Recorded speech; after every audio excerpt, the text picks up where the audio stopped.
Eu quero andar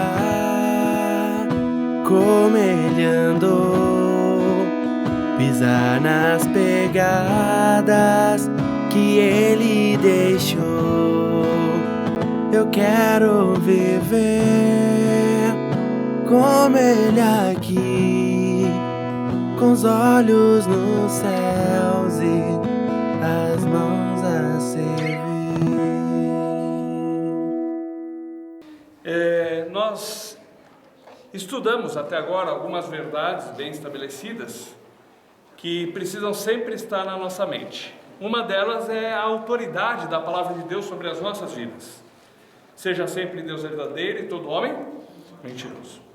Jesus mesmo, ao vencer as tentações do diabo, sempre usava, está escrito, está lá na Bíblia, Deus disse, é assim. Se nós queremos vencer as adversidades, a tentação, é através do conhecimento e da aplicação da palavra de Deus nas nossas vidas. E aí entra a questão da obediência.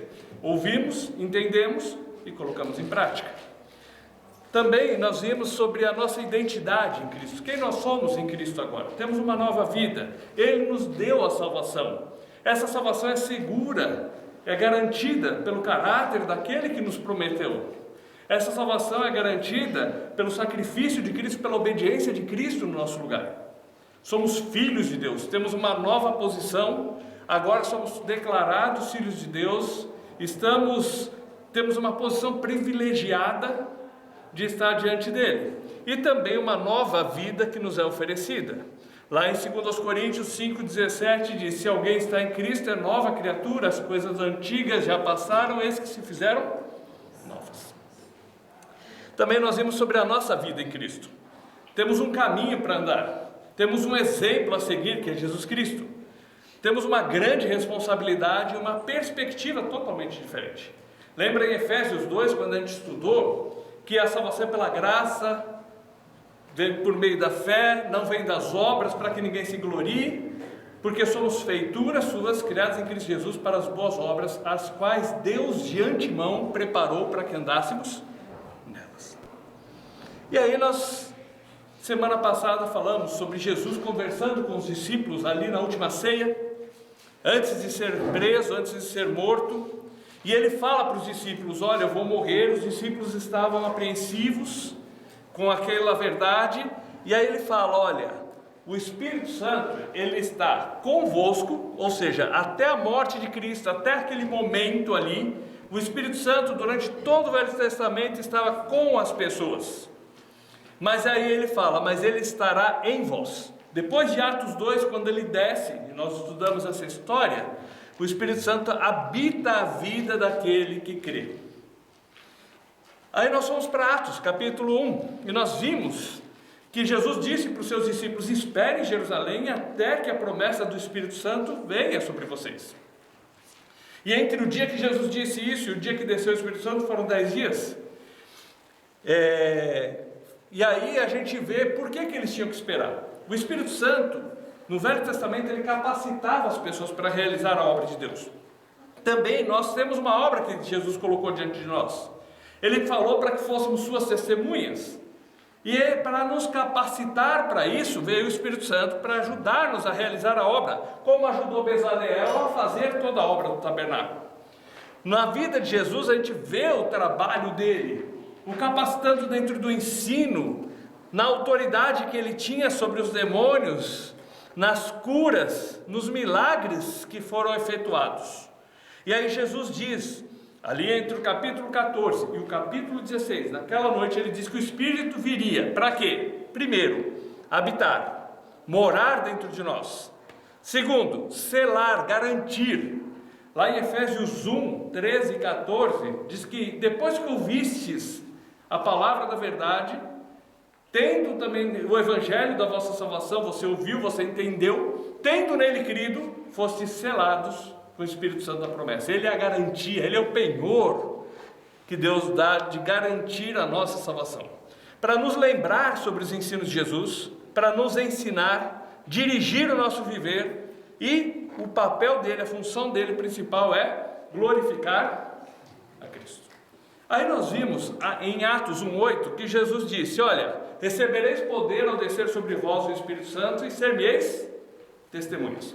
Depois em Mateus capítulo 28, versos 18 a 20, falou que o Espírito viria, e Jesus nos capacitaria através do Espírito, e por onde quer que a gente fosse, indo, fazei discípulos.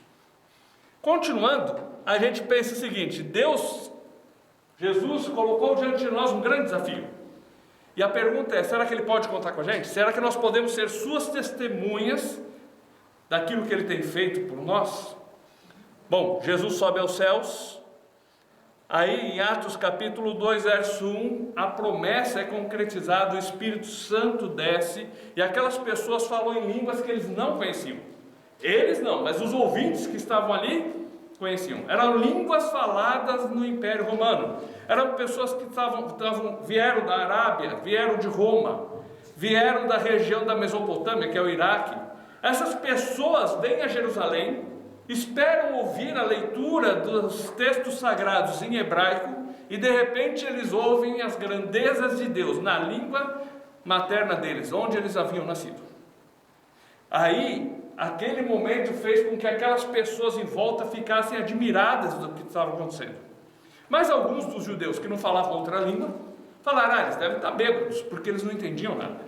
E aí Pedro começa a explicar o que havia acontecido, citando profecias do Velho Testamento. E chega um ponto que ele diz assim: olha, arrependei-vos, porque Jesus veio para nos salvar, e vocês gritaram: crucificam, e vocês o mataram. E algumas pessoas, muitas pessoas naquela hora entendem que Cristo veio para nos salvar e colocam a sua fé em Jesus Cristo. Capítulo 3 de Atos. Vamos começar a lição de hoje então. Capítulo 3 de Atos, verso 1.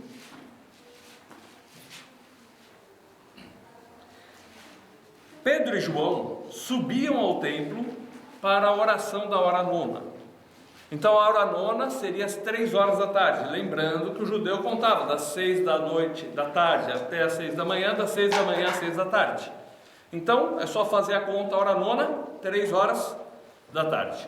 Pedro e João estão indo orar no templo às 3 horas da tarde, e olha o que acontece. Vamos ler do 2 até o 5. Era levado um homem coxo de nascença, o qual punham diariamente à porta do templo chamado Formosa para pedir esmola aos que entravam. Vendo ele a Pedro e João, que iam entrar no templo, implorava que lhe dessem uma esmola. Pedro, fitando-o juntamente com João, disse: olhe para nós.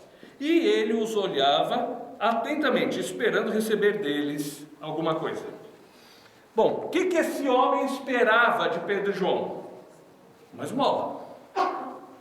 A esmola ajudaria aquele homem por alguns segundos, alguns momentos, mas eles oferecem algo muito maior do que a esmola. Versos 6 a 8.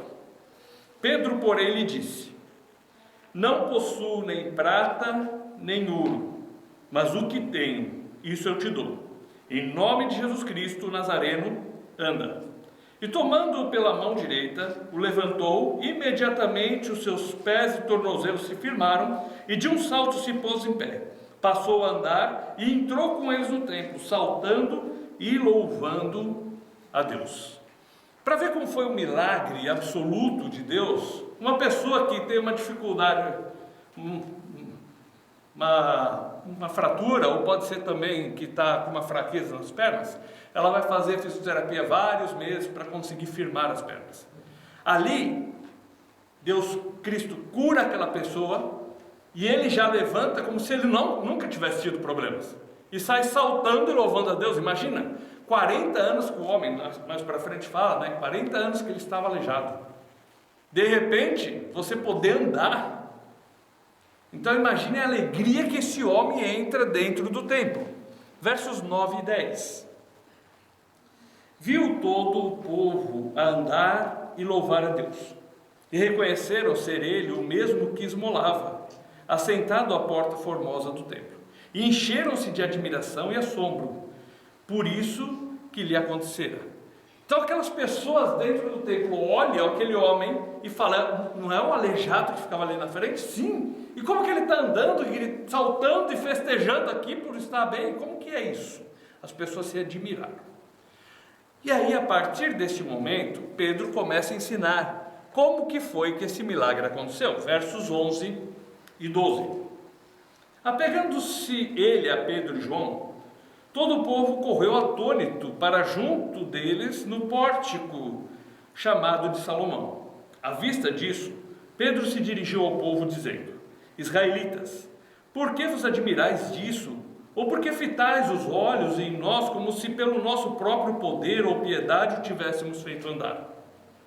Primeira coisa que ele deixa bem claro: não foi pelo nosso poder, não foi por sermos bons ou homens de Deus. Esse homem não está andando por causa de nós. Diferente de muitos que hoje, qualquer coisa que acontece, querem se promover e dizer que eles são melhores, mais santos ou mais homens de Deus do que os outros, e por isso eles fazem milagres. Não, Pedro e João deixaram claro: não é por causa de nossa virtude, não é por causa do nosso poder, não é por causa da nossa piedade. Versículo 13 vai explicar por que aquele homem estava andando. O Deus de Abraão, de Isaque e de Jacó, o Deus dos nossos pais, glorificou o seu servo Jesus, a quem vós traístes e negastes perante Pilatos, quando este havia decidido soltá-lo.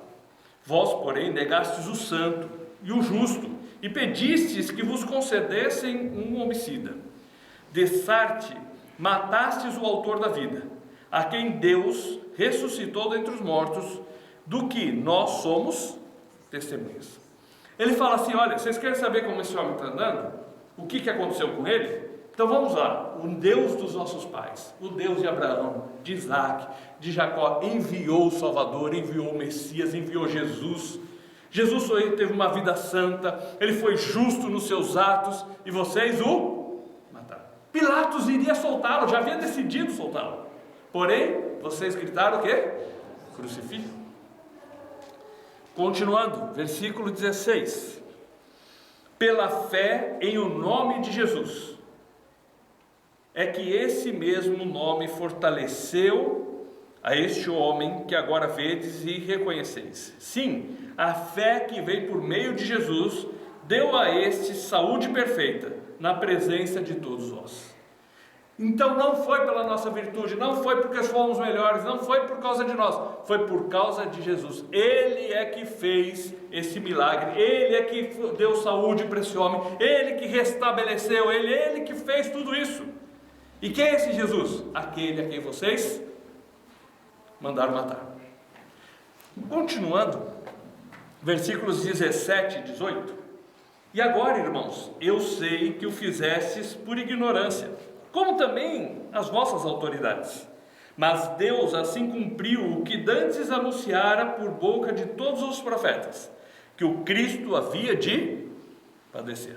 Ele falou assim: eu sei que vocês fizeram por não conhecer, por ignorância, mas o Cristo precisava padecer. Vamos lembrar, Messias é o nome hebraico para o Salvador que viria, ungido, escolhido de Deus. Cristo, a palavra no grego, e a tradução para o português seria escolhido ou ungido. Então ele, o Cristo, o Salvador, tinha que padecer. Por que ele tinha que padecer? Porque ele precisava pagar o preço do nosso pecado. Se ele não morresse na cruz, nós estaríamos perdidos. Continuando, versículo 19 agora. Eu pulei só aqui no slide, mas o 19 diz assim: arrependei-vos, pois, e convertei-vos, para serem cancelados os vossos pecados. Aí fala assim: há esperança para vocês, convertam-se. A ideia de se converter é o seguinte: eu estou andando no caminho e de repente eu vejo que eu preciso virar à direita ou convergir, ou eu estou no caminho, eu vou virar, eu estou no caminho errado, eu vou fazer a volta e vou entrar no caminho certo. O que é a conversão que eu falo aqui então? Eu estava no caminho, eu achava que eu estava certo, agora chegou o momento de eu ver assim: eu sou um pecador, eu mereço o inferno, então eu me arrependo, eu sei que eu estou perdido e eu preciso do Salvador, e aí eu entro no caminho dele. E aí ele disse que ele é o caminho, a verdade e a vida, e ninguém vai ao Pai senão por ele. Bom, acontece tudo isso. E aí a semana passada, alguém me comentou, mas estava bem fácil, parece eles levantando, falando lá, e não acontece nada com eles, sendo que tinham acabado de matar Jesus, Eu falei, realmente, parece, mas agora o negócio pega. Então vamos continuar respondendo então, capítulo 4, versículo 1 a 3. Falavam eles ainda ao povo, quando sobrevieram os sacerdotes, o capitão do templo e os saduceus, ressentidos por ensinarem eles o povo e anunciarem em Jesus a ressurreição dos mortos, e os prenderam, recolhendo-os ao cárcere até o dia seguinte, pois já era tarde. Bom, agora Pedro e João foram presos pelo crime de curar uma pessoa em nome de Jesus, ou seja, de oferecer àquele homem o que Jesus poderia fazer por ele. Agora eles estão presos. Vamos continuar lendo o que acontece, verso 4. Muitos, porém, dos que ouviram a palavra, a aceitaram, subindo o número de homens a quase 5.000. Então, algumas pessoas ouviram e viram aquele milagre, e creram no poder de Jesus, creram em Jesus como seu Salvador, e por isso se converteram a Ele, e foram cancelados os seus pecados, porque Cristo pagou os pecados na cruz. Outros não creram, preferiram se virar contra Pedro e João e os trancaram no cárcere. E aqui começa a perseguição contra os discípulos de Jesus. Continuando um pouco mais, no julgamento, pode falar. Uma pergunta. Da forma que você está colocando que agora os romanos começam a perseguir. Aqui são os judeus, não os romanos, os judeus. Foram as autoridades judaicas. Foi boa a colocação, que foram os sacerdotes, os saduceus, que estavam... os mesmos que mataram Jesus. Os mesmos que anunciaram, que gritaram, crucificam, que entregaram Jesus para os romanos executarem. O papel dos romanos foi fazer a execução, mas quem entregou, quem fez tudo, foram os judeus. Pelo menos os romanos também começam a perseguir. Também, vai começar mais para frente, a gente vai ver que há perseguição em Roma, e nos relatos bíblicos até ela é um pouco mais sucinta. Mas a história, se você ver depois, quando Nero põe fogo em Roma, Nero era insano, ele põe fogo em Roma, fica tocando harpa e vendo Roma pegar fogo, e aí quando ele vê que o negócio ia estourar para o lado dele, o que ele faz? Não, foram os cristãos que puseram fogo em Roma, e aí manda matar os cristãos, e aí a perseguição começa a ser mais a partir de Roma, mas os judeus colaborando, sempre entregando. Mas nesse pedaço que a gente está estudando hoje o tempo todo, a semana que vem já começa a mesclar, os próprios judeus que estão perseguindo. Versos 5 a 7. No dia seguinte, reuniram-se em Jerusalém as autoridades, os anciãos, os escribas, como o sumo sacerdote Anás e Caifás, João, Alexandre e todos os que eram da linhagem do sumo sacerdote. E pondo-os perante eles, os arguiram: com que poder ou em nome de quem fizesses isso? Estavam os mesmos, até o Anás, o Caifás, todos ali. Aí, com que poder vocês vão e curam um homem? Tipo assim, vocês cometeram um crime, como que vocês fazem esse homem agora voltar a andar? Aí, Pedro e João estão agora com a faca no pescoço. Vamos nos colocar no lugar deles? Esses aqui foram os que condenaram Jesus. Foram os que levaram ele para Pilatos para ser executado. Pedro, uns dias antes, amarelou quando uma empregada falou: olha, você estava com Jesus. Eu não. E negou Jesus 3 vezes. Só que agora ele está diante dessas autoridades que teriam o poder de fazer a mesma coisa com ele. Olha a resposta de Pedro, então, versos 8 a 11. Então Pedro, cheio do Espírito Santo, lhes disse: autoridades do povo e anciãos, visto que hoje somos interrogados a propósito do benefício feito a um homem enfermo, e de modo porque foi curado, tomai conhecimento, vós todos e todo o povo de Israel, de que em nome de Jesus Cristo Nazareno, a quem vós crucificastes, e a quem Deus ressuscitou dentre os mortos, sim, em seu nome é que este homem está curado perante vós. Este Jesus é a pedra rejeitada por vós, os construtores, a qual se tornou a pedra angular. Ele chega e ousadamente fala assim: olha, é em nome desse Jesus. Estamos sendo julgados pelo benefício feito a um homem, porque lhe apresentamos Jesus e Jesus o cura, e agora em nome desse Jesus a quem vocês crucificaram, é que agora esse homem está aqui. O que fez a diferença na vida de Pedro? De um covarde que negou Jesus 60 dias antes, talvez, para um homem que agora chega e ousadamente se levanta e fala para aquele sinédrio inteiro. O verso 8 deixa claro: Pedro, cheio do Espírito Santo. Atos 1:8 fala o quê? Recebereis poder ao descer sobre vós o Espírito Santo, ser-me-eis testemunhas. O que deu a coragem, transformou a vida de Pedro, foi o poder do Espírito entrando dentro dele, que habita na vida da gente agora, o capacitando para enfrentar aquelas autoridades e ter sabedoria como deveria falar. Verso 12: esse Jesus, quem é ele? Não há salvação em nenhum outro, porque abaixo do céu não existe nenhum outro nome dado entre os homens pelo qual importa que sejamos salvos. O único que pode dar salvação é Jesus. A salvação não vem através de qualquer outro, de religião, de líder religioso, de intercessores que são inventados pelos homens, porque só existe um Deus e um intercessor entre Deus e os homens, um intermediário entre Deus e os homens, que é Jesus Cristo, como a gente estudou lá em 1 Timóteo 2,5. O único nome pelo qual importa que sejamos salvos é Jesus. Ele é o único Salvador, Ele é o caminho, Ele é a verdade, Ele é a vida. Ninguém vai ao Pai se não for por Ele. Bom, eles ouvem isso, verso 13, e ficam admirados. Ao verem a intrepidez de Pedro e João, sabendo que eram homens iletrados e incultos, admiraram-se e reconheceram que haviam eles estado com Jesus. Na hora eles ficaram admirados. Como que esse pescador, sem estudo, vem e peita a gente desse jeito? Como que ele tem uma intrepidez desse jeito? Como ele chega e fala assim com a gente?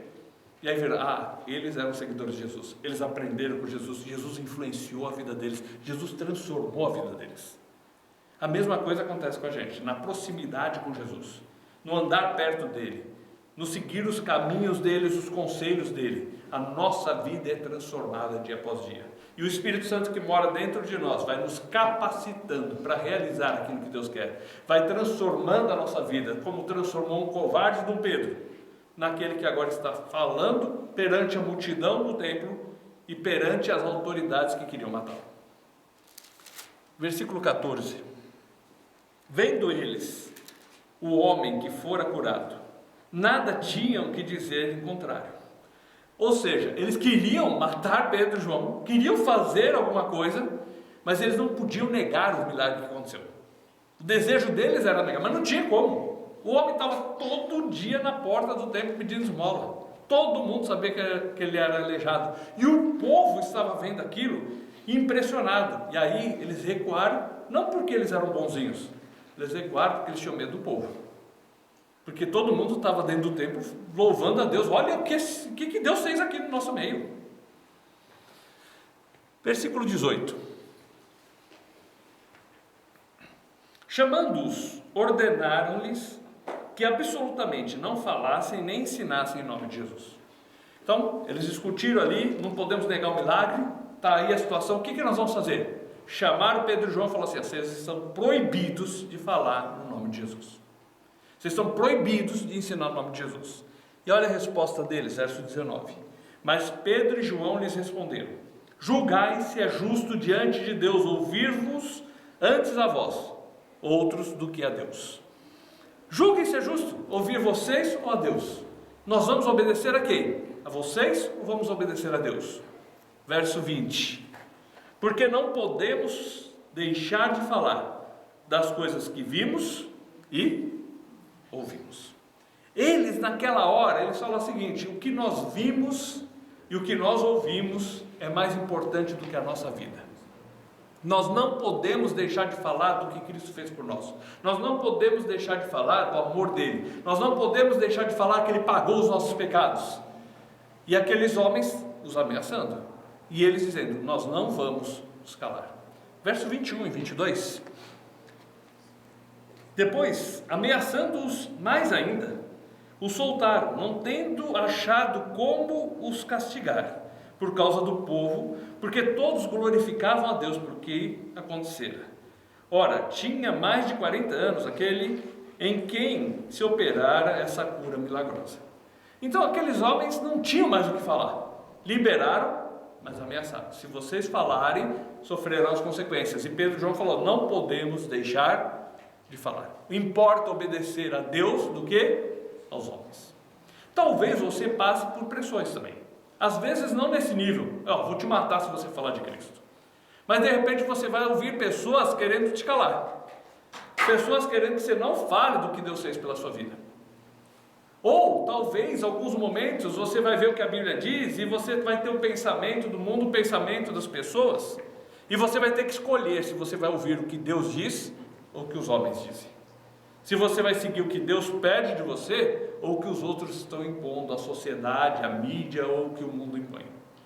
Importa obedecer a Deus do que aos homens. Bom, saindo ali, verso 32 agora, vamos ver o resultado disso. Quando eles saem dali, eles vão contar para os outros discípulos de Jesus, seguidores de Jesus, que souberam que eles foram presos, estavam reunidos, orando, pedindo a Deus que os livrasse. Eles contam o que aconteceu, e aí no 32, da multidão dos que creram, era um só o coração e a alma. Ninguém considerava exclusivamente sua, nem uma das coisas que possuía. Tudo, porém, lhes era comum. O que havia no meio deles?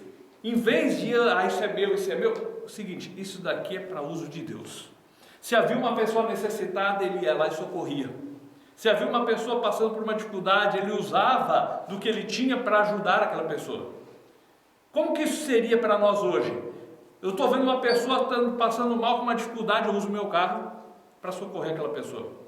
Eu quero que as pessoas ouçam a palavra de Deus, eu uso do meu tempo para falar com elas, eu uso dos meus recursos para ajudar o necessitado, eu uso da minha casa, abrindo as portas dela para que as pessoas também possam ouvir. Ou seja, a minha vida agora é para ser um canal de bênção para aqueles que estão ao meu redor. Eu fui abençoado por Deus, eu fui salvo, e agora eu, em compromisso com esse Deus, em gratidão pelo que Ele fez por mim, eu tenho agora o desejo de abençoar a vida das pessoas ao meu redor, seja na transmissão da palavra, seja na ajuda de uma necessidade, seja estendendo a mão, seja sendo ouvido, aconselhando, auxiliando aqueles que precisam de ajuda.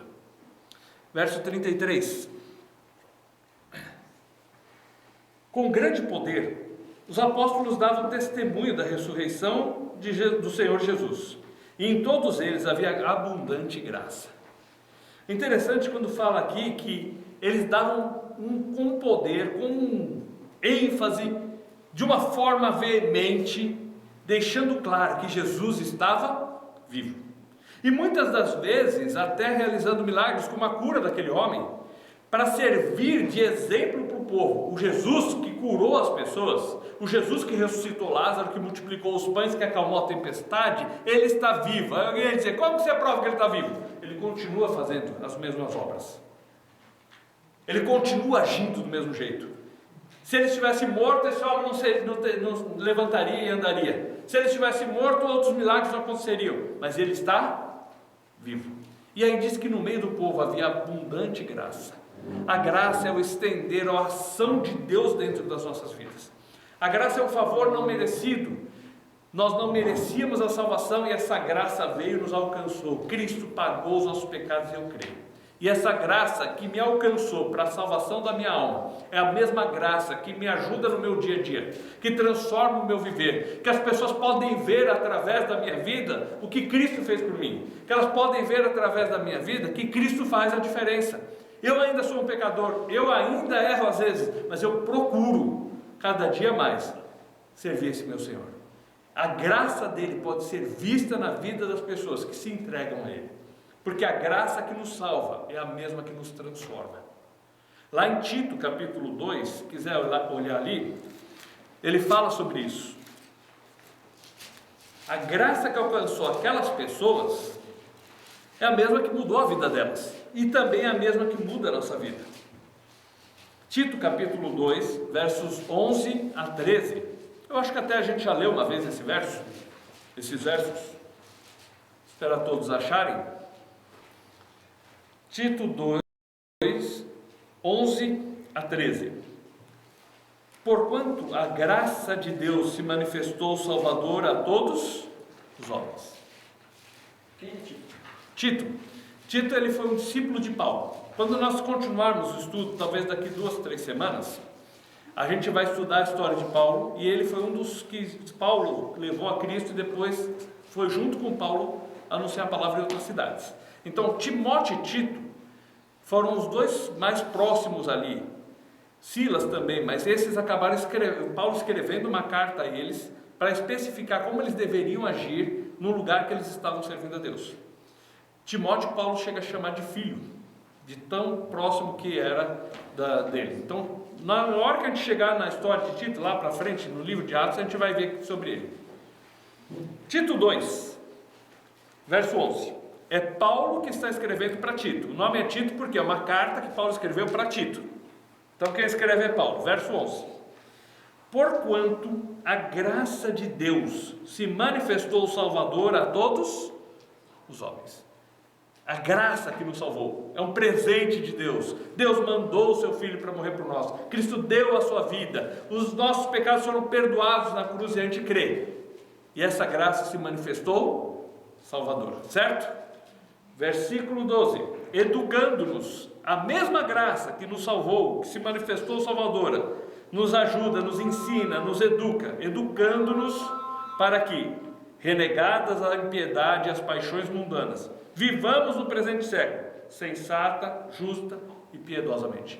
O que é que nos ensina a abandonar as coisas erradas? O que é que nos ensina a viver de uma forma coerente com aquela palavra que nós estudamos e dizemos que acreditamos? O que é que nos ensina a ter uma vida sensata neste mundo, onde tem tantas coisas ruins e tantas coisas difíceis? É a graça de Deus que nos salvou, ela nos ensina a sermos diferentes. Por isso que no meio daquele povo, lá em Atos capítulo 4, havia abundante graça, a graça que salvou, transformou a vida deles, e eles viviam em comunhão juntos, ouvindo a palavra, servindo, abençoando um a vida do outro. Verso 13, aguardando a bendita esperança e a manifestação da glória do nosso grande Deus e Salvador, Cristo Jesus. A mesma graça que nos salvou no passado. Vamos pensar em 3 tempos. No passado ela se manifestou salvadora, Cristo morreu por mim.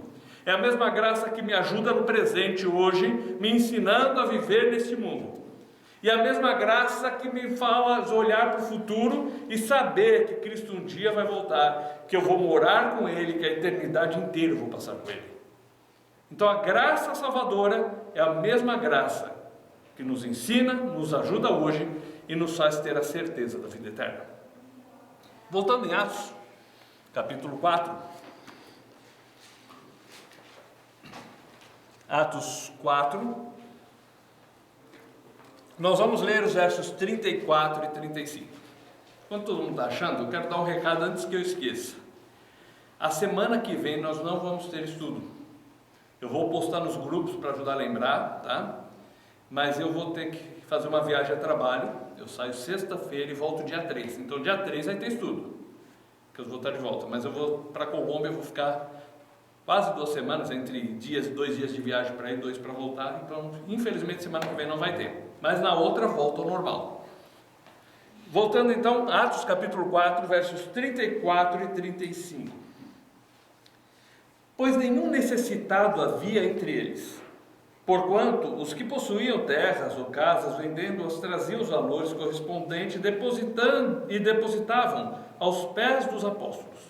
Então se distribuía a qualquer um à medida que alguém tinha necessidade. Veja que o que acontecia no meio daquele povo era o seguinte: eu tenho algo e alguém está passando necessidade, e eu ia lá e ajudava naquela necessidade. Não está dizendo que todo mundo é obrigado a fazer voto de pobreza e vender tudo, não. Mas nesse momento haviam muitas pessoas necessitadas e algumas pessoas decidiram que iriam usar do que tinham para ajudar aqueles que precisavam. Não está falando de um sistema onde todo mundo tem que ter o mesmo. está falando de um sistema onde há no meu coração uma disposição de querer usar do que Deus tem me dado para ajudar nas necessidades que existem.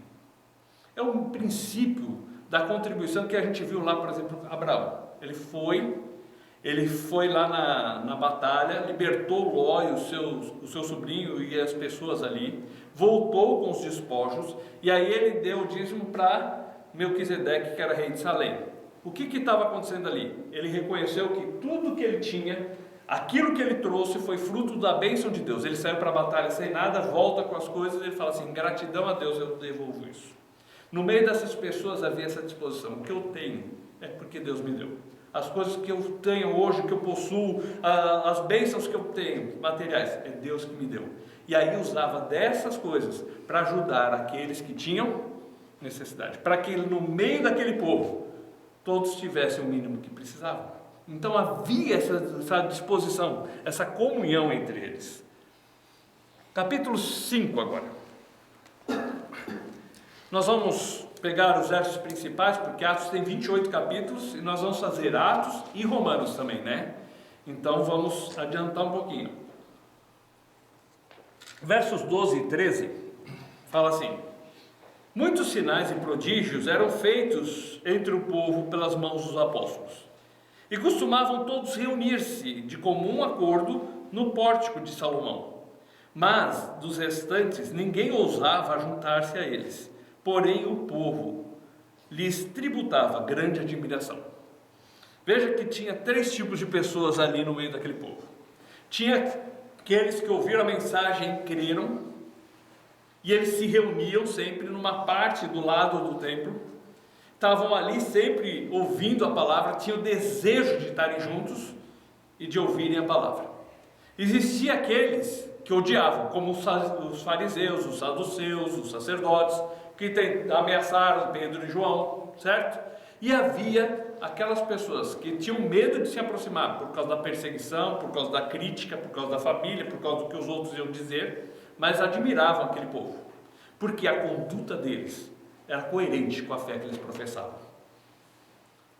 Hoje existe um modismo de pessoas que dizem que acreditam em Deus e na Bíblia, mas o caráter, a conduta não condizem com aquilo que eles professam. E por isso o nome de Deus muitas vezes é blasfemado, como a gente ouve por aí. O que adianta dizer, andar com a Bíblia debaixo do braço e fazer o que faz?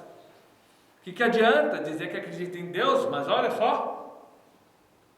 Mas aquele povo vivia de um jeito coerente com a sua fé. E é isso que Deus espera de nós. As pessoas podem de repente não querer saber da palavra, mas elas têm que olhar para nós e ver que há diferença, ver que Cristo fez a diferença, e dizer assim: ó, eu não vou lá, não acredito, mas aquele povo é diferente.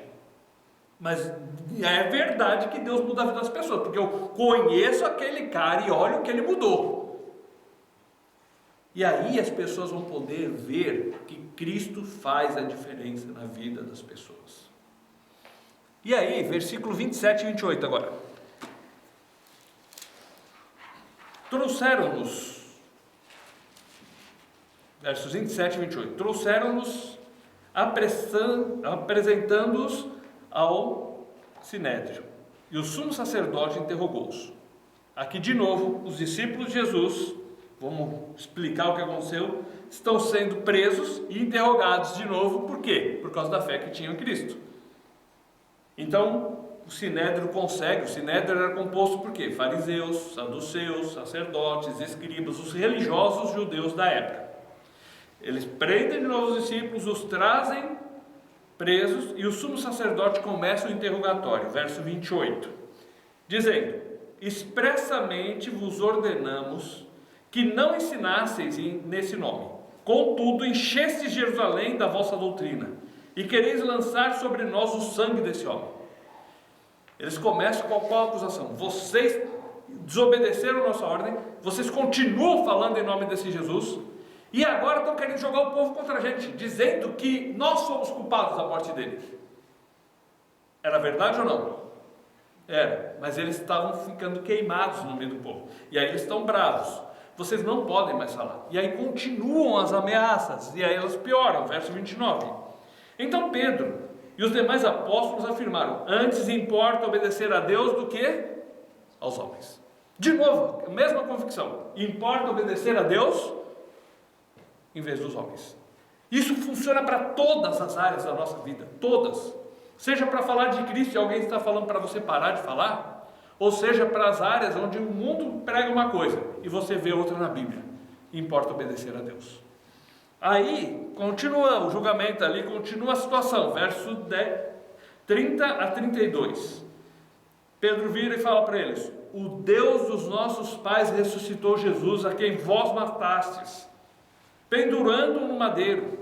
Deus, porém, com a sua destra, o exaltou príncipe e salvador, a fim de conceder a Israel o arrependimento e a remissão dos pecados. Ora, nós somos testemunhas desses fatos, e bem assim o Espírito Santo, que Deus outorgou aos que lhe obedecem. Veja que Jesus foi morto na cruz, Deus o ressuscitou, e agora está oferecendo a todos o arrependimento e o perdão dos pecados. E aí, aquelas pessoas também, não somente a nós. Versículo 40. No meio disso, eles se reúnem, Gamaliel dá um conselho, Gamaliel era um líder muito respeitado no meio deles, e fala: olha, nós não vamos conseguir ameaçando tanto, vamos deixar que isso vai esfriar com o tempo. Mas, versículo 40. Chamando os apóstolos, açoitaram-nos e ordenaram-lhes que não falassem em nome de Jesus, e os soltaram. Na primeira vez, lá em Atos capítulo 4, só chamaram e falaram: vocês estão proibidos de falar de Cristo. E eles disseram: importa obedecer a Deus do que aos homens. Na segunda vez agora, prendem e falam: vocês estão proibidos de falar de Cristo, e vocês desobedeceram a gente. E os discípulos falam a mesma coisa: importa obedecer a Deus. E agora não somente os ameaçam, mas também os açoitam. É um açoitamento do judeu, diferente daquele do romano, que foi feito contra Jesus. E soltam os discípulos. Versículo 41. Eles se retiraram do sinédrio, regozijando-se por terem sido considerados dignos de sofrer afrontas por esse nome. Eles podiam sair dali chorando, reclamando: Deus, por que o Senhor deixou isso acontecer com a gente? A gente está sendo fiel ao Senhor, a gente quer te obedecer, e agora que a gente apanha, a gente sofre, minhas costas estão doendo. Por que o Senhor deixou isso acontecer? Em vez de saírem reclamando, eles fizeram o quê? Saíram dali festejando, alegres. Puxa, a gente sofreu pelo nome de Cristo. Verso 42. E todos os dias no templo e de casa em casa não cessavam de ensinar e de pregar a Jesus, o Cristo. Eles não pararam de se reunir, eles não pararam de ensinar, seja no templo, seja nas casas. Isso é importante a gente entender. Nós precisamos conhecimento da palavra de Deus, nós precisamos saber mais, nós precisamos ouvir mais, nós precisamos estar atentos, nós precisamos buscar mais, nós precisamos passar para aqueles que não sabem, porque eu sei um pouco, eu posso passar para aquele que ainda não sabe nada. Havia essa disposição de compartilhar da palavra. Eu tenho um pouco, eu passo para aquele. Eu tenho mais, eu passo para aquele que tem um pouco. E havia no meio deles essa disposição, essa vontade de se reunir, e de passar e de aprender a palavra. No capítulo 6, a gente olha para tudo isso e a gente pensa: puxa vida, havia perseguição dos de fora, mas esse povo era especial. Olha só, eles pegavam e ajudavam uns aos outros, eles pegavam e queriam estar sempre juntos. Havia graça, a graça de Deus na vida deles transformava a vida deles, que as pessoas podiam ver. Aí fala: será que não tinha problema no meio desse povo? E a Bíblia é tão perfeita que até quando dá um problema, Deus escreve para servir de aviso para nós e de lição para a nossa vida. Capítulo 6, verso 1, surgiu uma dificuldade. Ora, naqueles dias, multiplicando-se o número dos discípulos, houve murmuração dos helenistas contra os hebreus, porque as viúvas deles estavam sendo esquecidas na distribuição diária. Então, o que acontecia? Havia aquela disposição de um ajudar o outro nas suas necessidades. E aí as viúvas tinham uma grande dificuldade naquela época. Se hoje é difícil para uma mulher que fica viúva, imagina naquela época sem INSS, sem você, tudo bem que não é grande coisa, mas já ajuda, né? Sem você ter um salário, sem você poder sair para trabalhar, as dificuldades que haviam para aquela época. E elas precisavam da ajuda do outro, dos seus familiares, e ali no caso daquelas pessoas que professavam a fé em Jesus Cristo. Só que no meio de tanta gente, algumas estavam sendo esquecidas. E aí houve uma reclamação. Na hora que houve a reclamação, os apóstolos podiam dizer: quem são vocês para reclamar contra nós? Mas não foi essa a atitude deles. Eles na hora entenderam a situação e buscaram uma solução. Ou seja, no meio de pessoas que conhecem a palavra de Deus, são ainda pessoas que ainda são fracas e falhas. Às vezes pode acontecer um problema? Pode, mas a nossa fé não está nas pessoas, está em Cristo. Porque pessoas podem nos decepcionar, sim. Aquelas mulheres que estavam sendo esquecidas, elas se decepcionaram com aquilo que estava sendo feito, se decepcionaram com aquele grupo de pessoas que pregava e vivia uma união, uma unidade, uma ajuda, mas de repente elas foram esquecidas. Mas aí no que chegou para os apóstolos isso, eles entenderam na hora e já buscaram uma solução. Então, há problemas, há dificuldade onde existem pessoas? Sim. O que não pode haver é o orgulho de achar que a gente sempre está certo e não pode melhorar em nada. Os discípulos de Jesus, os apóstolos de Jesus, na hora perceberam e agiram para corrigir o problema que havia ali no meio. Verso 2. Então os 12 convocaram a comunidade dos discípulos e disseram: não é razoável que nós abandonemos a palavra de Deus para servir as mesas. Não é certo a gente parar de ensinar a Bíblia para vocês, para correr todo o meio do pessoal. Lembra que numa época 3.000, depois 5.000, para a gente saber quem recebeu o alimento e quem não recebeu. A gente não dá conta então. Então vamos fazer o seguinte: vamos colocar pessoas para resolver essa parte de assistência social, de ajudar, e nós continuamos ensinando a palavra.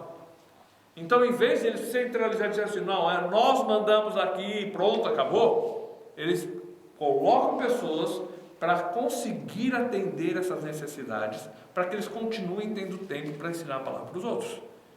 Reconhecem que houve a dificuldade, buscam uma solução e chamam as pessoas para conversar. Verso 3. Mas, irmãos, escolhei dentre vós 7 homens de boa reputação, cheios do Espírito e de sabedoria, aos quais encarregaremos desse serviço. Escolham pessoas capacitadas para cuidar dessa área.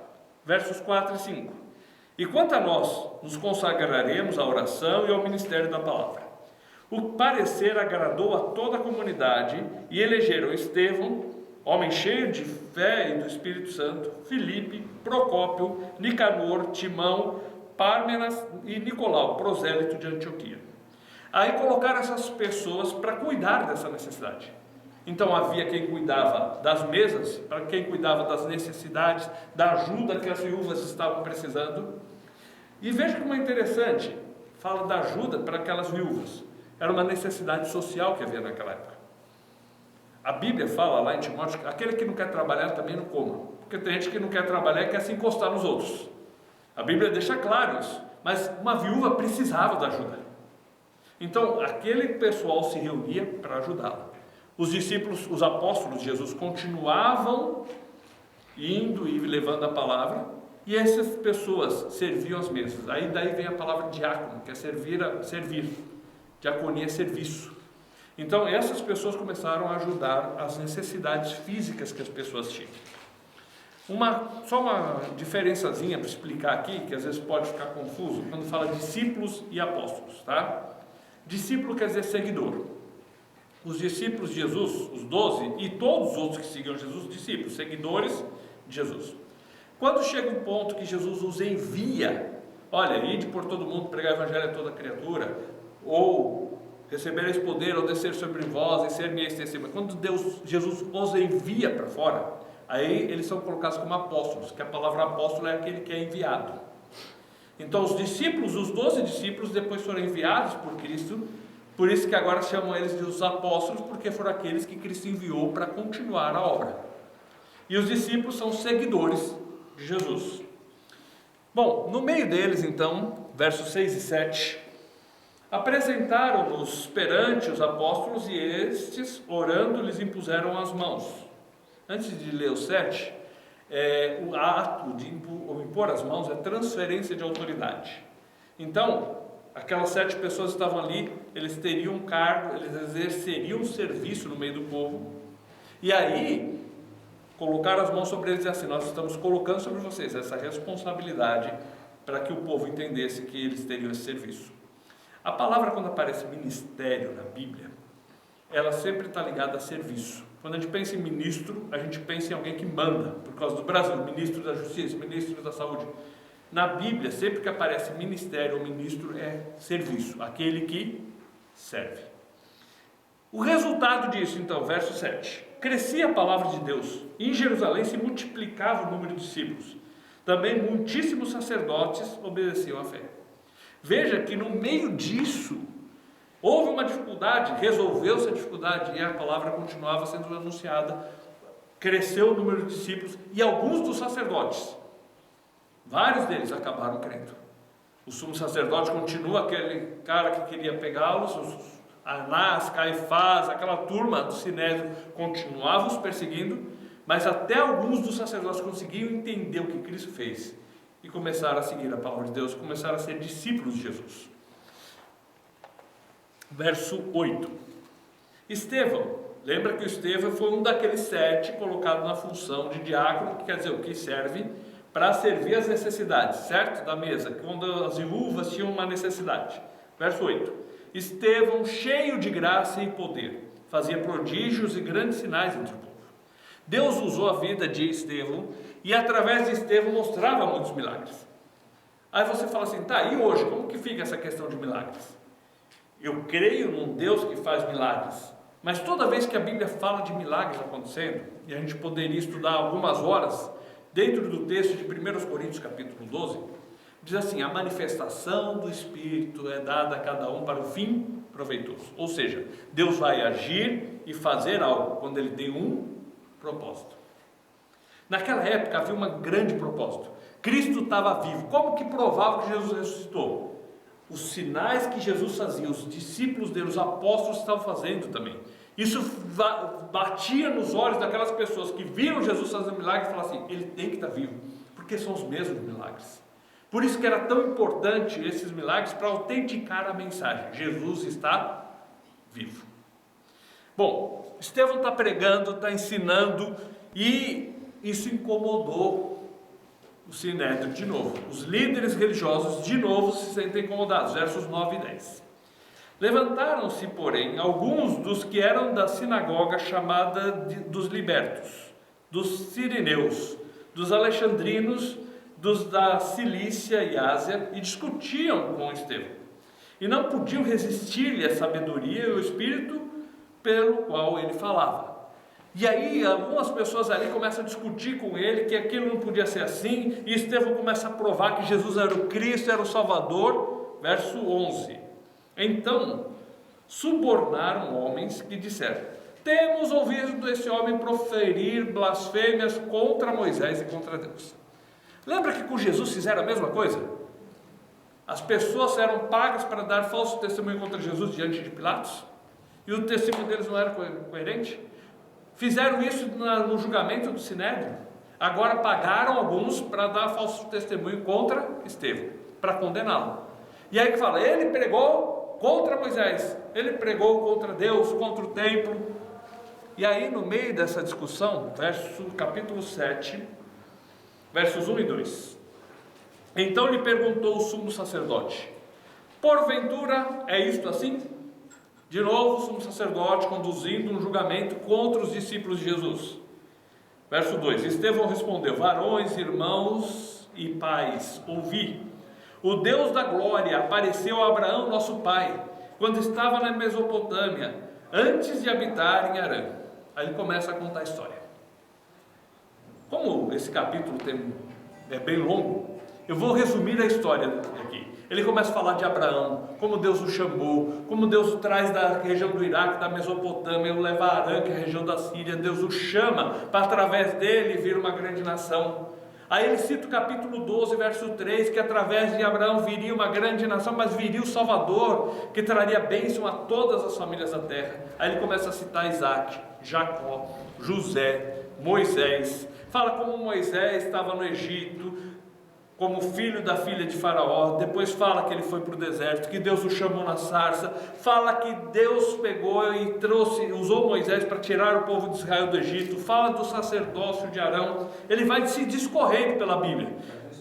Deu um estudo, aquilo que a gente fez em 18 horas, ele fez nesse capítulo aqui, pessoal. E aí chegou em Davi, chegou em Salomão, falou do tabernáculo, e aí no meio desse discurso todo, verso 54,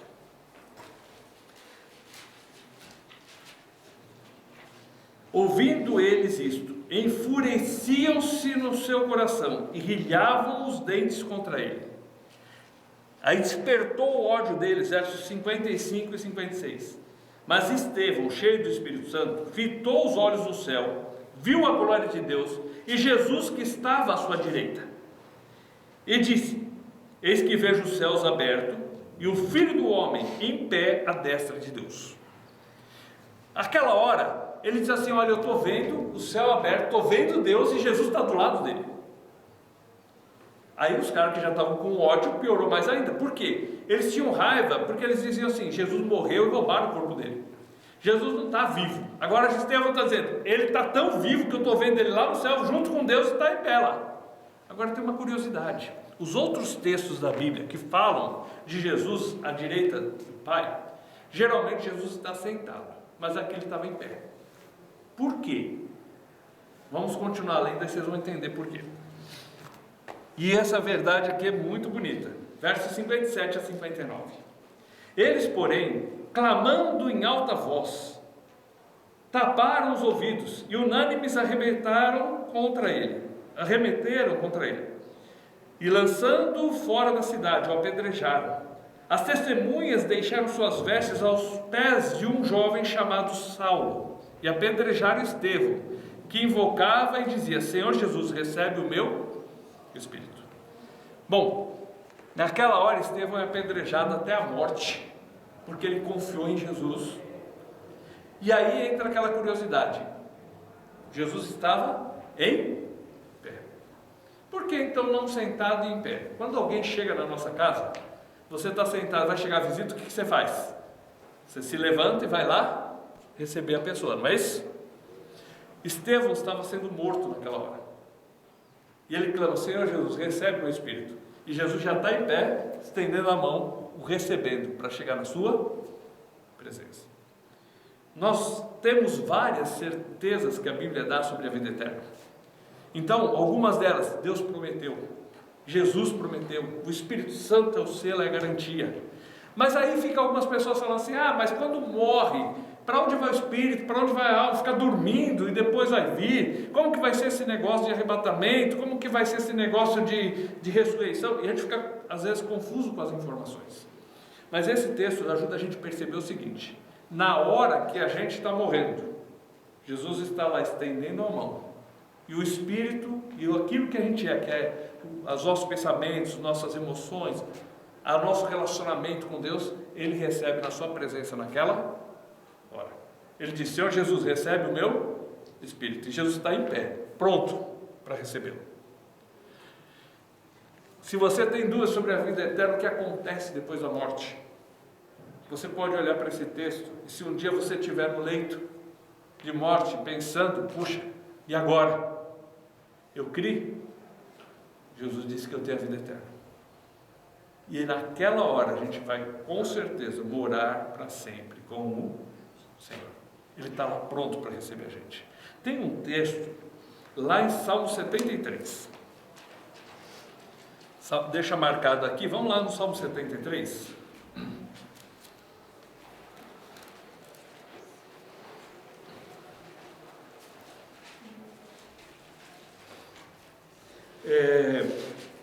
Esse salmo aqui, depois vocês podem lê-lo em casa. É um homem que está lidando com seus dilemas no mundo. Asaf, ele era líder do louvor no templo na época do rei Davi. E ele começa no verso 1, fala assim: com certeza, com efeito, Deus é bom para com Israel. Aí no 2: mas quanto a mim, os meus pés quase vacilaram, quase que eu caí, porque eu comecei a olhar para os perversos, eu olhei para as pessoas más e eu tive inveja deles. Por quê? Para eles tudo está bom, eles não têm problema nenhum, eles planejam mal e parece que nada acontece com eles, e eu aqui todo dia sofrendo. E pelo que a gente vai ler daqui a pouco, ele estava com algum problema sério de saúde, sofrendo dores, e ele falou assim: Deus, eu procuro fazer o que é certo, eu procuro ser fiel ao Senhor, e eu aqui estou doente, estou sofrendo, estou nesse leito, e parece que as pessoas, mas tudo está bem com elas. Versículo 16: em só refletir para compreender isso, achei muito pesada a tarefa para mim. Verso 17: até que entrei no santuário de Deus e atinei com o fim deles. Ele fala assim: eu estava tentando entender essas coisas, e eu estava ficando revoltado, meus pés vacilaram, porque eu não conseguia compreender por que eu estou sofrendo e os outros que são ruins estão bem. Até que eu cheguei perto de Deus e entendi que o que vale é o fim.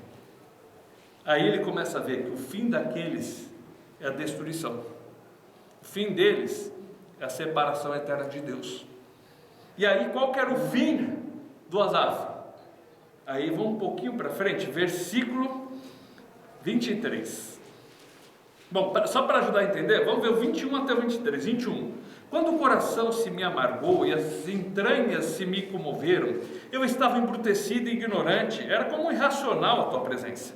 Todavia, estou sempre contigo, tu me seguras pela mão, minha mão direita, tu me guias com o teu conselho e depois me recebes na glória. Ele falou assim: olha, eu estava embrutecido, eu estava bravo, eu estava chateado, eu reclamei com o Senhor, agora eu entendi que o que vale é o fim. Hoje eu posso estar sofrendo por alguns dias, por alguns momentos, mas lá na eternidade eu vou estar para sempre com Ele. E enquanto eu estou aqui sofrendo, Ele me segura com a sua mão, Ele me carrega nos seus braços. Agora esses que parece que está tudo bem com eles podem estar bem por um curto prazo de tempo, mas e o final deles? E ele fala assim: e uma coisa que eu tenho certeza, o Senhor vai me receber na sua presença. Não foi o que aconteceu com Estevão? Estava sendo apedrejado, mas o Senhor já estava em pé, estendendo a mão, falou: vem. Então nós podemos ter a certeza que enquanto passamos por dificuldades nesse mundo, seja um problema de saúde, financeiro ou alguma coisa familiar, no verso 23, tu estás comigo e me seguras pela mão. O pessoal gosta de cantar: segura na mão de Deus e vai. Só que a gente cansa, a gente pode deixar escorregar a mão e cair. E aqui está dizendo que não é a gente que segura na mão dele, é Ele que segura a gente nas suas mãos. E aí a segurança é garantida. Mesmo quando eu estou cansado, mesmo quando a Asaf estava reclamando, Deus estava carregando ele no colo.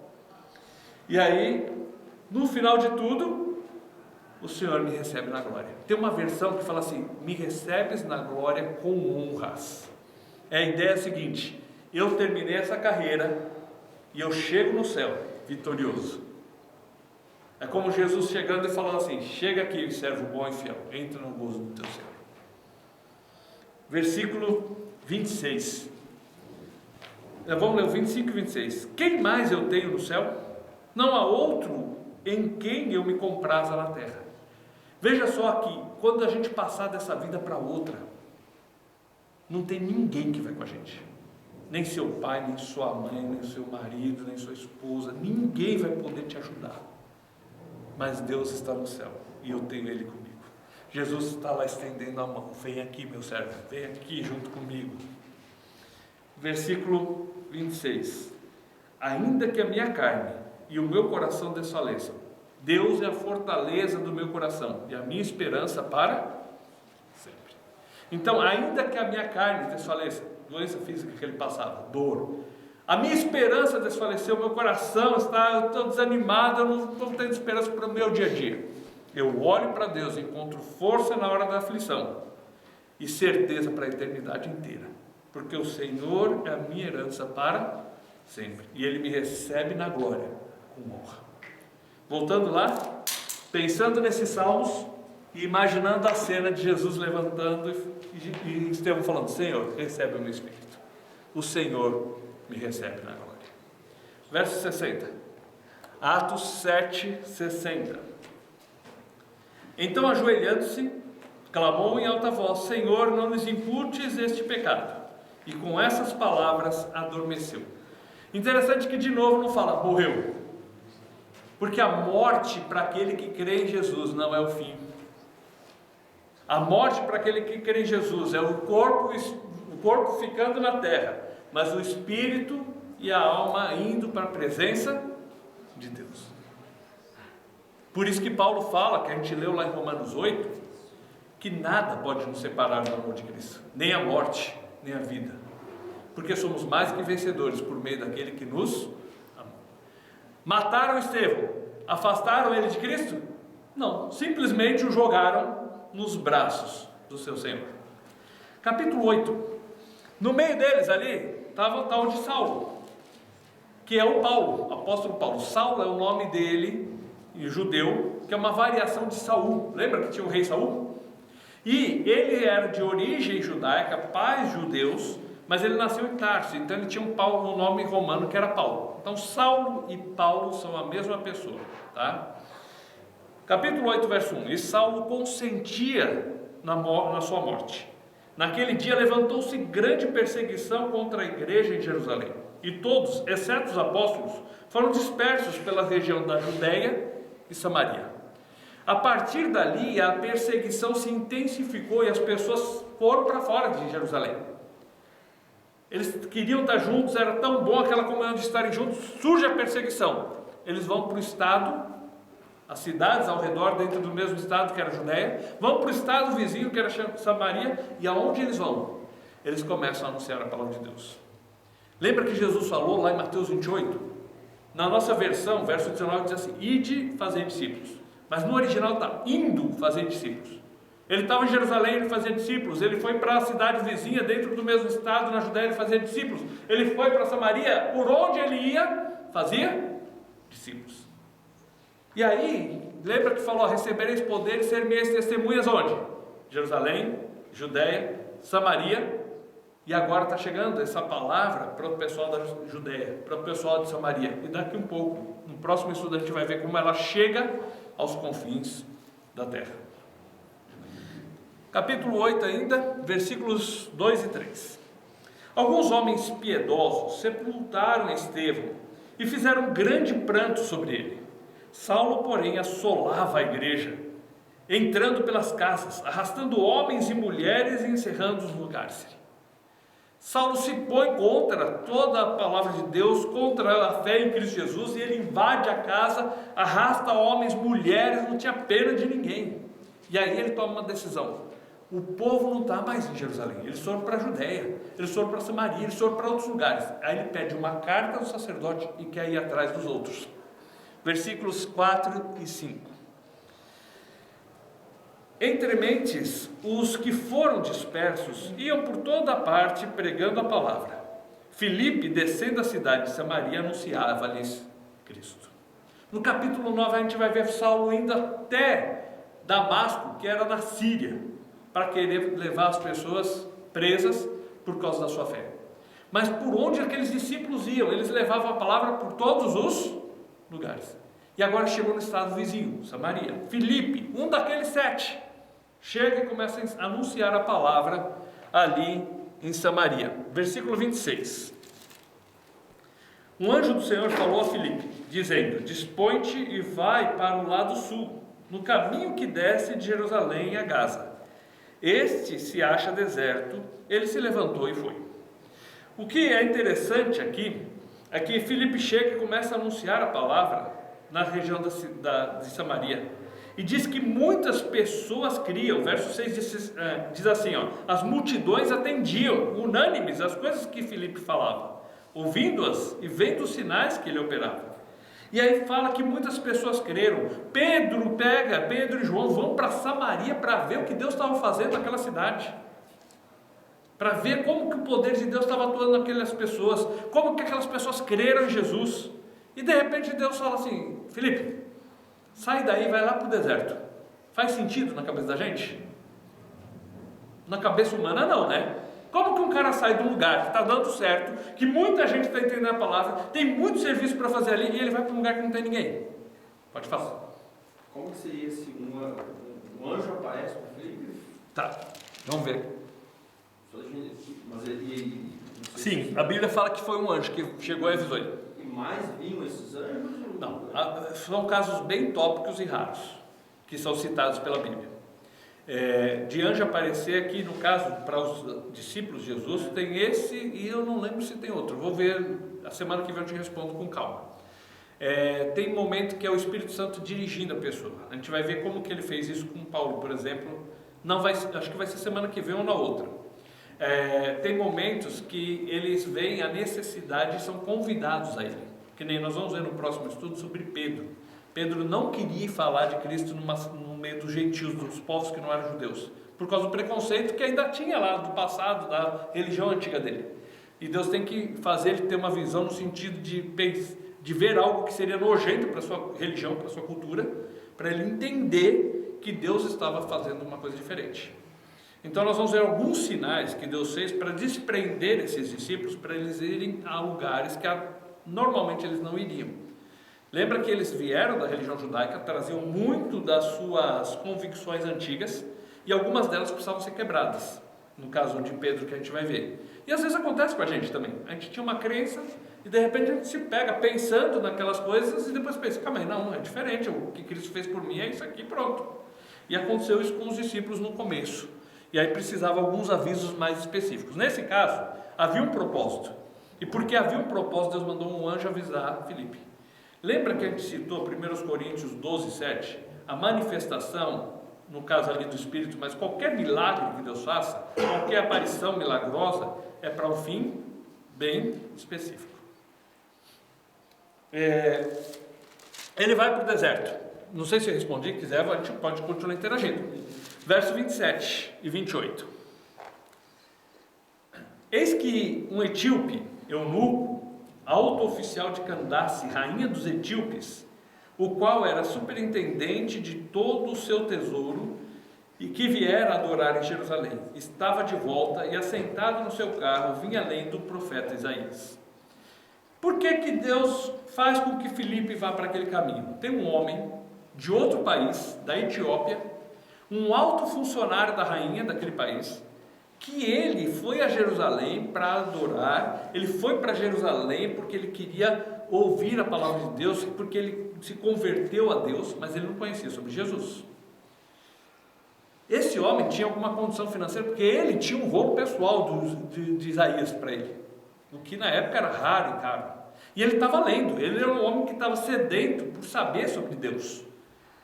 Aí olha o que acontece, versículo 30.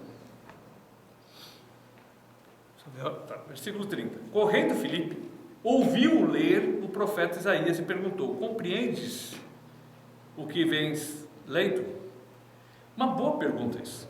Tem muita gente que às vezes começa a ler a Bíblia porque quer ficar curioso, porque está sedento, porque quer entender, mas muitas vezes ela não consegue compreender aquilo que está lendo, porque às vezes falta uma explicação, porque às vezes falta alguém explicar os fatores históricos, porque falta alguém dar uma visão mais geral. Aquele homem estava sedento, estava lendo a Bíblia, mas ele não compreendia. Pode ver que ele não compreendia o que ele estava lendo. Verso 31. Ele respondeu: como poderei entender se alguém não me explicar? E convidou Filipe a subir e a assentar-se junto a ele. Então aquele homem fala assim: tá, eu quero entender, mas quem que vai me explicar? Se ninguém me explicar, eu não vou entender. Isso é uma coisa importante para a gente refletir sobre o nosso papel, a nossa função. Não basta só a gente dizer para as pessoas: leia a Bíblia. É uma coisa boa, um conselho bom. Mas eles precisam que alguém vá lá e explique. Então, leia a Bíblia, muito bom. Continue dando essa dica, mas se disponha a explicar a Bíblia para a pessoa, para que ela possa ter um entendimento também. Versículo 32. Ora, a passagem da Escritura que estava lendo era essa: foi levado como ovelha ao matadouro, e como um cordeiro mudo perante o seu tosqueador, assim ele não abriu a boca. De quem que está falando nessa passagem? Olha só o 34, ele pergunta para Filipe. Então o eunuco disse a Filipe: peço-te que me expliques a quem se refere o profeta. Fala de si mesmo ou de algum outro? Veja, aquele homem estava ali, estava lendo, queria entender, mas faltava alguns detalhes, faltava alguém dizer: mas ele está falando dele? Ele está falando de outra pessoa? Me explica isso. Aí Filipe pega esse texto e explica para ele, versículo 35. Então Filipe explicou, e começando por essa passagem da Escritura, anunciou-lhe a Jesus. A partir disso ele foi explicando, está falando de outro. Sabe quem é esse outro? Aí começou a explicar sobre Jesus, o que ele veio fazer, como que ele fez para nos salvar. E olha só, continuação do que ele está explicando, verso 36. Seguindo eles, caminho afora, chegando a certo lugar onde havia água, disse o eunuco: eis aqui a água, o que impede que seja eu batizado? Por que ele pediu isso? Ele ouviu uma mensagem. A mensagem é que veio um Salvador, que ele foi entregue por nós, que ele foi mudo para o matadouro, porque ele deu a vida para nos salvar. E ele falou assim: eu quero me identificar com essa mensagem. Batismo é identificação. Eu concordo com essa mensagem. Essa mensagem fez diferença para mim. Eu creio nesse Salvador, eu creio nessa mensagem e eu quero me identificar com ela. Isso que é batismo. Versículo 37 e 38. Felipe respondeu: é lícito, se você prometer que vai vir na igreja toda semana. É isso que está escrito na Bíblia? Não. É lícito, se você fizer isso, isso, isso e aquilo. Não. O que ele falou? É lícito se crês de todo o coração. E respondendo ele disse: creio que Jesus Cristo é o Filho de Deus. Então mandou parar o carro, ambos desceram a água e Filipe batizou o eunuco. Veja só aqui, é lícito se você crê. Quem vai se batizar e não creu em Jesus, ele está tomando um banho. Aquilo não é batismo. Batismo é o que? Ouvir a mensagem de Jesus. Jesus pagou os meus pecados lá na cruz. Eu creio de todo o meu coração que Ele é o meu Salvador, que Ele pagou os meus pecados. Eu creio que eu tenho a vida eterna por causa do que Ele fez por mim. Aí, Filipe, bom, então vamos lá. Aí foi lá e o batizou. Então, batismo é uma identificação, onde eu declaro para todo mundo: eu creio nessa mensagem, eu creio nesse Salvador, eu creio no que Ele fez por mim. Pode falar. Não, pode falar. Eu que falo para vocês perguntarem. Pode falar. É que assim, o anjo aparece para Filipe, ele faz tudo isso aqui. Sim. Eu não sei se vai dar spoiler. Esse funcionário ele volta a aparecer, ele é alguém importante ou simplesmente... A Bíblia não cita mais nada sobre esse homem.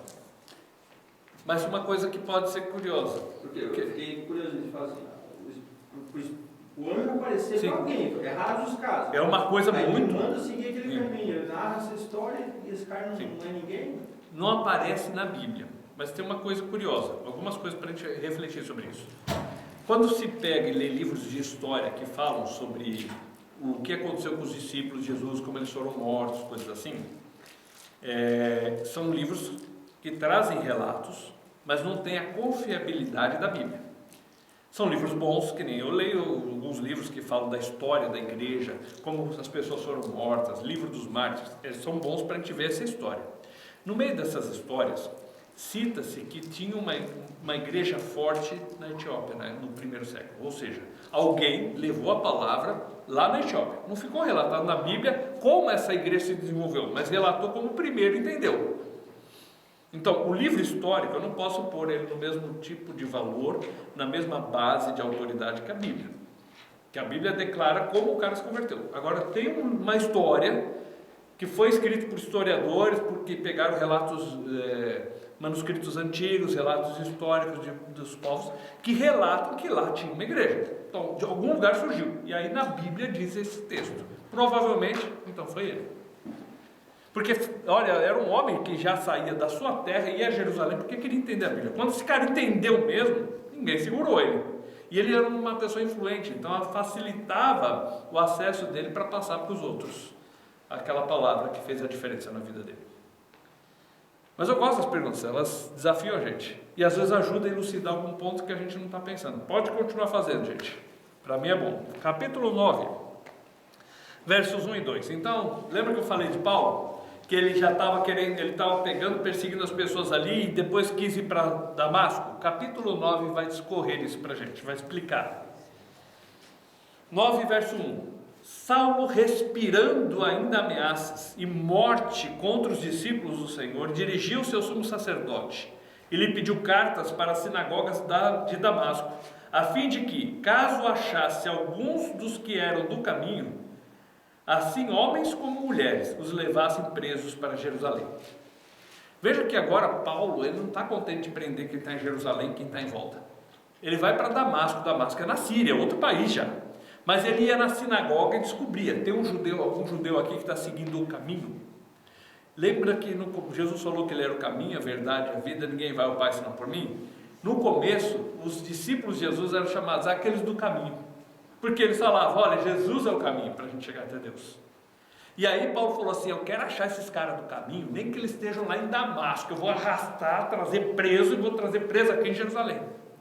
Tal o ódio que ele tinha. Só que aí no meio do caminho acontece o que ele não esperava, versos 3 e 4. Seguindo ele estrada fora, ao aproximar-se de Damasco, subitamente uma luz do céu brilhou ao seu redor, e caindo por terra, ouviu uma voz que lhe dizia, Saulo, Saulo, por que me persegues? Veja que ele está caminhando, está indo lá com esse propósito, bate uma luz muito forte, ele cai, vamos por assim, literalmente o homem caiu do cavalo, e aí ele ouve uma voz, Saulo, Saulo, por que você me persegue? Agora imagina a cara de Paulo nessa altura do campeonato, porque ele estava querendo, para ele aquilo era uma fraude, para ele aquelas pessoas pregavam uma mentira, aquele Jesus estava morto, os discípulos roubaram o corpo dele, esse Jesus não podia estar vivo. De repente ele toma um choque, cai e de repente ele ouve essa voz. Versículo 5, ele perguntou, quem és tu, Senhor? E a resposta foi, eu sou a Jesus, a quem tu persegues. Agora imagina o Paulo pensando naquela hora, não, mas ele não está morto?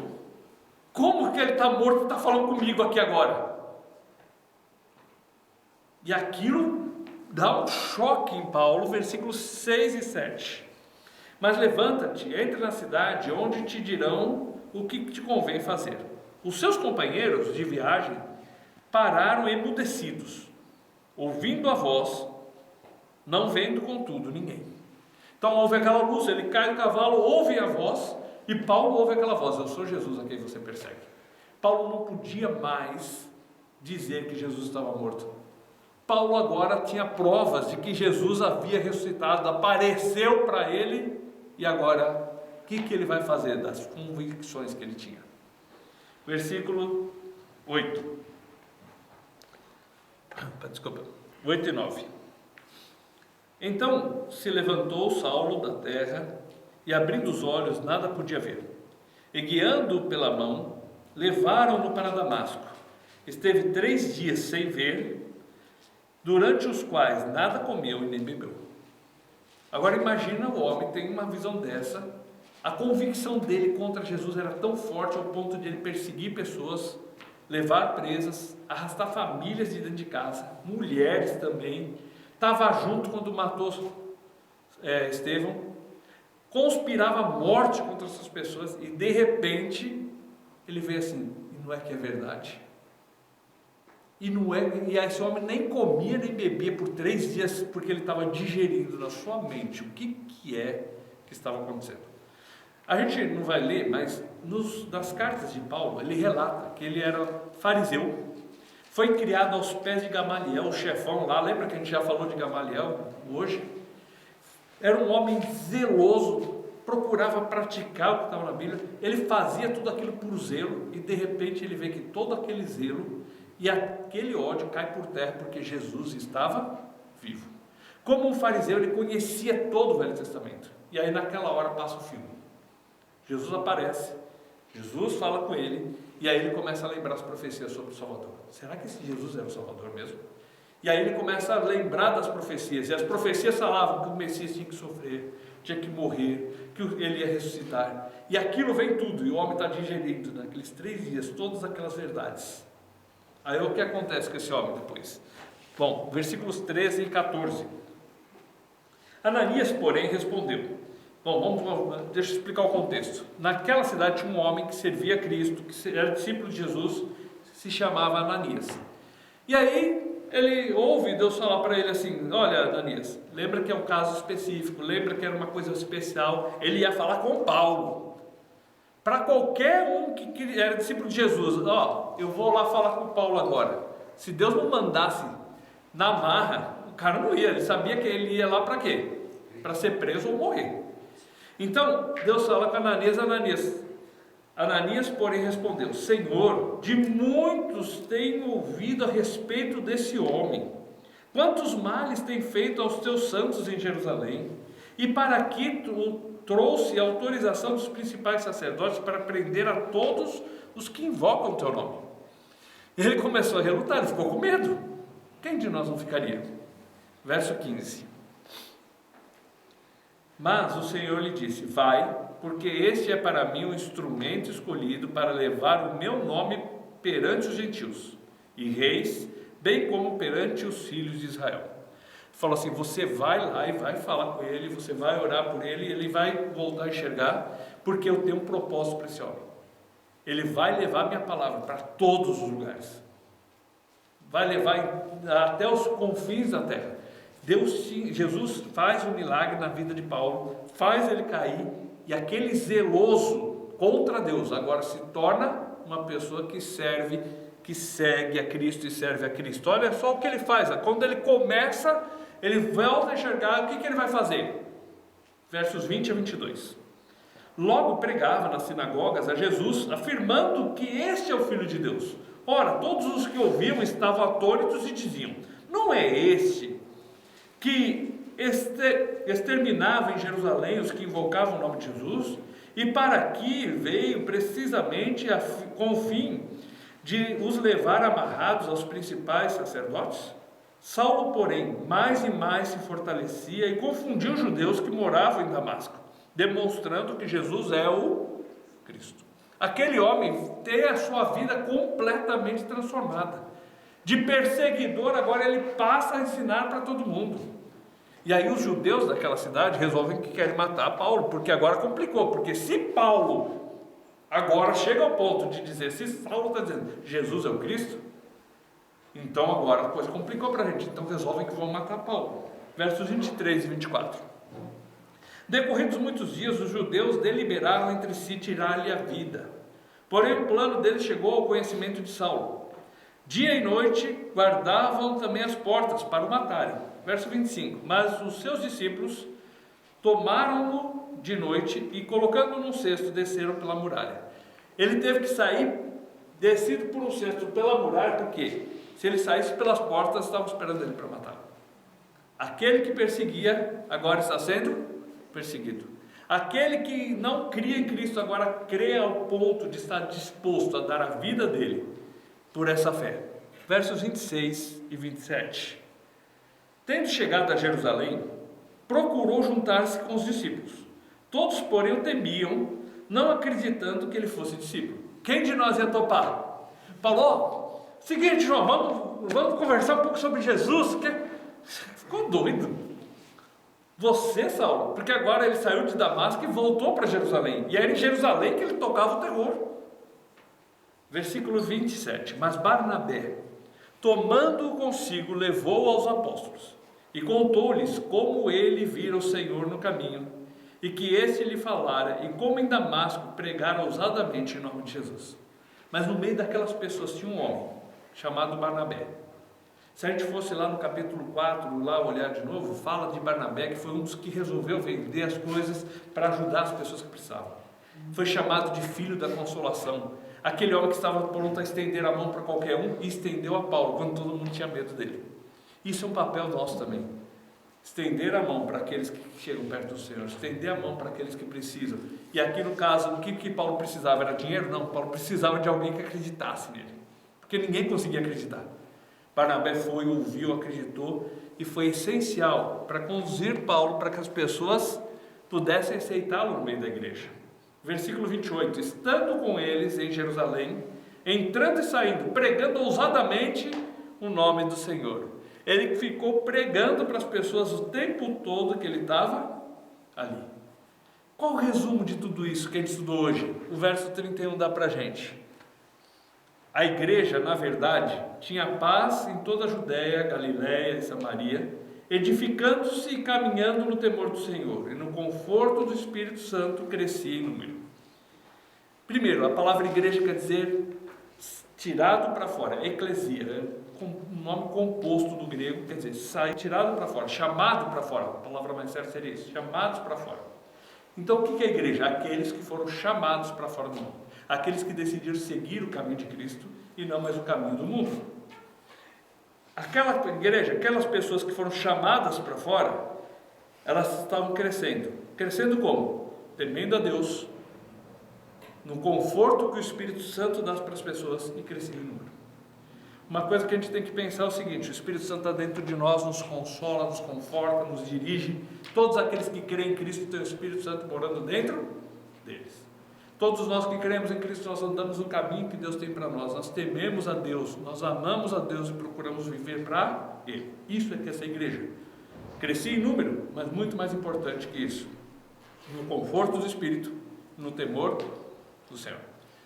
Boa semana a todos. Nós voltamos ao estudo de novo dia 3, lembrando, tá? Semana que vem não vai ter estudo.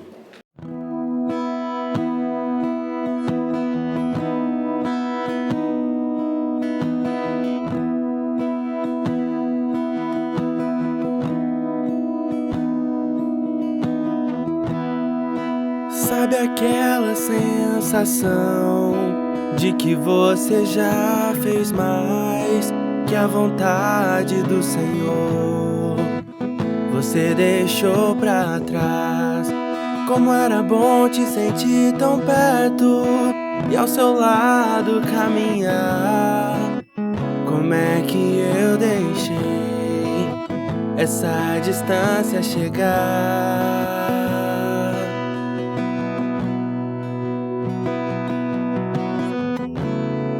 Não quero mais viver longe do teu querer. Não quero mais deixar meu eu te afastar.